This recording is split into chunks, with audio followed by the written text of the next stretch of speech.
Stampers, and welcome to Laura's Stamp Pad. I am so excited to share with you this amazing card and the fabulous technique that I learned.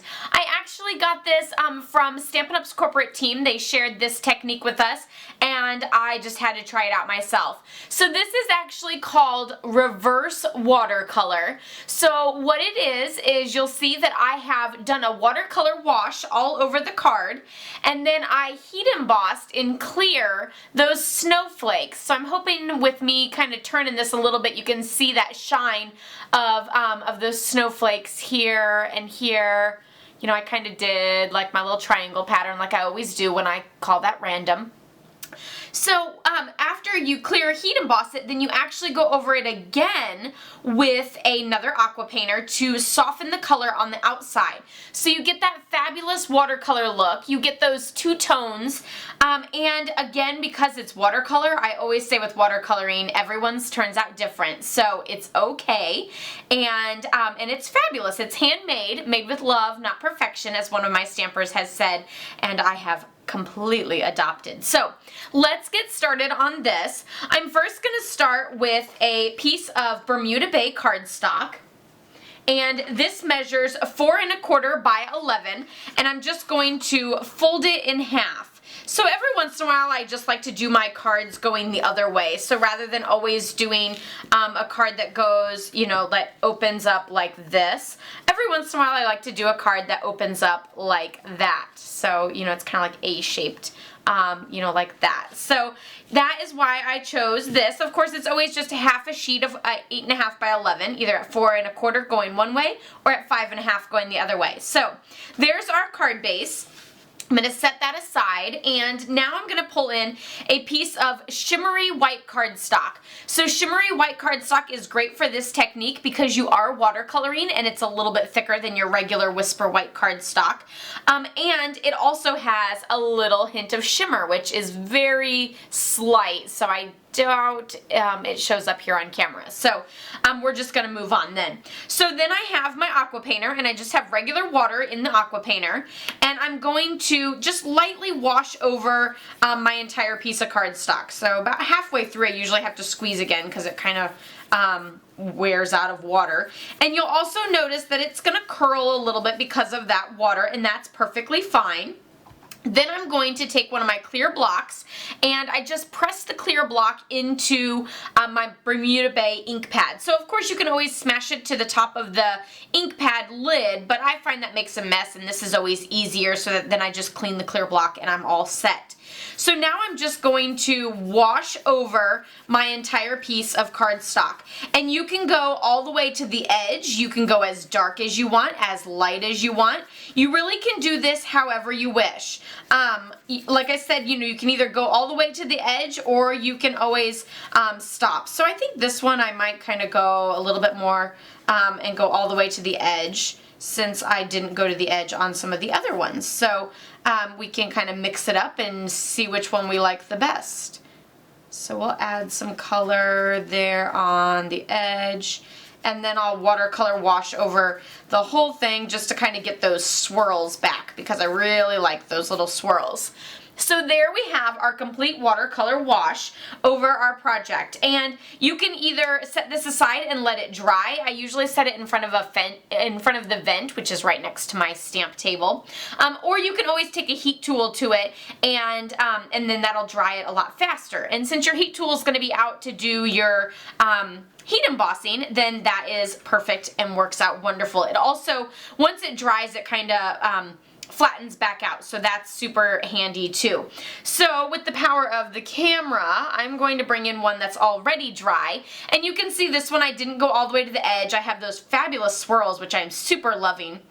And I feel like it looks so beautiful in the water. Like it looks bluey green, like some fabulous ocean with that beautiful tone of water. And I am just loving it. And then there's the little hint of sparkle with that shimmer paper. So now I'm actually going to take the Tin of Tags stamp set. So that's this stamp set here. And I used the snowflake, and I also used the Making Spirits Bright greeting for this for this card. So I'm going to take that snowflake and I'm going to ink it up in the Versamark ink. So you just want to make sure that you get it inked up really well, and then just randomly stamp wherever you would like over your project. So you can stamp, you know, diagonal, do a little here, a little there, fall off your paper, stick to the middle. It's all up to you on how many you want and where you stamp it. So just have fun with it and play along. So there, I think I have enough. And now I'm just going to add some clear embossing powder. So I'm just going to scoop up that powder, pour the excess on, and shake it. And of course you can see that whenever you shake it over those images are going to hold that powder because it's sticky there. And then you have snowflakes with the clear embossing powder on top. So there, they're all nice and clear embossed, and now we're going to take the heat tool to it and melt that clear embossing powder. So then I have this other one that's already been done. And so with this one, you can see those shiny little snowflakes right there, right there. Again, you know, my random pattern goes like a zigzag. So now we're going to actually do the reverse watercoloring, and we're going to take some color off, but then of course the color will stay under those clear embossed images because it's like sealed on with the clear embossing. So I'm just going to take my Aqua Painter here again and squeeze some extra water down there, and then just go crazy with it and just go over your image and make sort of like a wet mess everywhere. And you'll start to see that that watercolor that you did before is starting to lighten up. And again, you can always go all the way to the edge, or you can move it around, and you can always, you know, like if you feel like you have too much, you can always take a paper towel and wipe off any excess that you have there. And then again, we're just going to let it dry. Or again, you could take your heat tool. So I'm just going to take the heat tool to it to dry it up a little bit so that you can see the magic.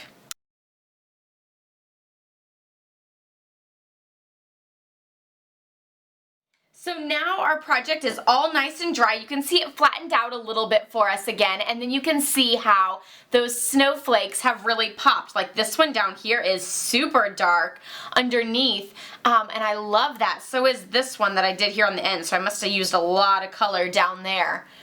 But then you can see that those snowflakes have actually popped out. This one up here is a little bit lighter, but they add a little bit of glare with that, the clear embossing. So there's that shine and little, you know, ooh, look at that. I didn't notice until I turned it a little bit. And now we're ready to mount this onto our card base and continue decorating. So there's the reverse watercoloring. Because it is watercolored and has a little bit of bend and flex to it, I'm going to use some fast fuse adhesive. It's that nice strong adhesive to make sure that this holds onto my card front. Whoop, I didn't break the seal on that one. So we're just going to roll this along, and then you need to flick your wrist to break that seal. Let's do a dab in the middle. Sure, why not? And then we're just going to add this to the center of our Bermuda Bay card base and press down there in the middle to make sure you have that nice tight seal. And then for the greeting here, I actually used, I mentioned earlier, the Making Spirits Bright, and I used the circles layering framelits. So these framelits are super fun to use. Let me show you all of them. There's oodles and oodles of them in the pack. Of course, I'm missing the one that I just finished using. So there's the scallops and the regular. So you can layer them together. You can layer just the smooth, just the scallop, or you can mix and match. But they're so much fun, and they really add that extra little texture with that scallop edge. So I'm going to add a little bit of, and sure, since I already have my fast fuse out, we'll just use fast fuse to add the greeting to the scallop. And then now I'm going to show you how I did the little silver loops on the back of it. So we're going to go ahead and we're going to turn that upside down right now. And we're going to get our Stampin' Dimensionals handy because we'll need those. So here's my Stampin' Dimensionals. And then now I'm going to take some of the silver metallic thread. And the best way to do this is to wrap it around your fingers. So I always hold it with my thumb and my pinky. I hold the end with my thumb and my pinky, and then I spread my fingers out because if you just do your 4 fingers, it's barely gonna cover that and pop out above the greeting. I want it to really pop out. So if I do all my fingers spread out, then I'll have those nice big loops. So again, the end is between my pinky and my thumb, and I'm gonna spread my fingers out, and I'm just going to wrap it around all of my fingers. Hold on, I got the tape is sticking to me. Wrap it around all my fingers, say, 6 to 8 times. I don't know, I usually lose count and I'm not really paying attention like right now. And then I'm going to end, and I'm gonna slide it under my thumb and my pinky so that I've ended and started at my thumb and my pinky. And then now we're just gonna trim that off. So now that I have both of the ends under my thumb and my pinky, I'm going to grab the opposite end, so over here, and so then you have your loops. I don't always let go of it, but it happens sometimes, and it's okay. So now I have my loops, so if I didn't let go of it, I would still be holding the ends down here. And I'm going to put these two together. So I actually want my loops in the middle, and I'm going to twist. So I twist a couple times, and I found that the twist is the magic key. When you twist, then all your loops spread out so fabulous, and then I'm going to set it on the back here and place the dimensional in the middle. Now it's okay that I have those crazy ends like this one. I'm just going to add the dimensional to the back of that end, bring it around, and tack it down. And then again on this end, I'm going to pick up those 2 loops and bring it around and tack it down. So there you have all of those, and then of course I want to add a few more dimensionals, so I can always spread these loops out even farther and then tack those down. So you can really, make them go wherever you want them to, and then just tack them down with a little dimensional. And I'm an overuser of dimensionals. I feel like if I put one here, it needs one there, and if I put one here, it needs one there. So I probably use way too many, but you can use as many as you wish. Peel off all the backs of those, and now you can add your greeting to your card. Let's make sure I don't have it upside down. And let's just do, I'm going to do, I think, right in the middle here. And there you have that. And of course, I needed a little bit more bling, so I'm just going to add a few rhinestones around in various places just to add a little bit more bling and texture to the card. So there you have that fabulous reverse watercolor technique. I want to show you one other sample I did that's not Christmassy, and that's this one here. I did this one with the 2 colors with the watercoloring, and then I did flowers in the background. So super fun, super fabulous. Of course, I'll be putting links to both of these on my blog in the comments below, so check those out. My blog is laurastamppad.com, so you can check out these as well as lots of other projects that I'll have on there. Don't forget to give this video a thumbs up if you liked it. Be sure to subscribe if you're new, and I will see you all next time. Happy stamping, everyone. Bye-bye.